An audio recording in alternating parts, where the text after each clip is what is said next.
And I said one day, no more will I sit home and allow my loved ones to starve to death for hunger. So I'm going to go outside. So I got outside, and the war was raging. The bombs were falling all over the place.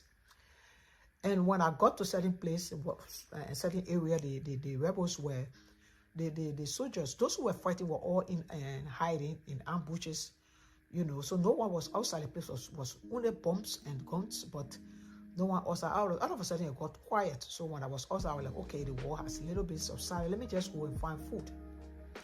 I was the only person walking outside that day with my idea in my head. No more will I sit back and wait for somebody else.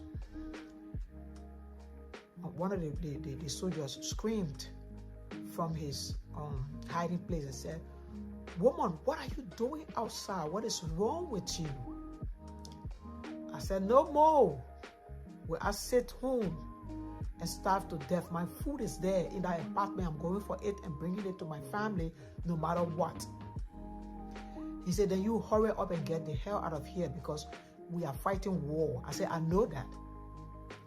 And before I could even end my sentence, I know that the firing started again, and the rebels started to shoot, and the rebels and the government forces started to shoot at each other, and I fell on the floor, and I healed myself, and I kept crawling on my knees until I got in my apartment. I got my enough food, enough money that I had there, and then I crawled back to the safe haven.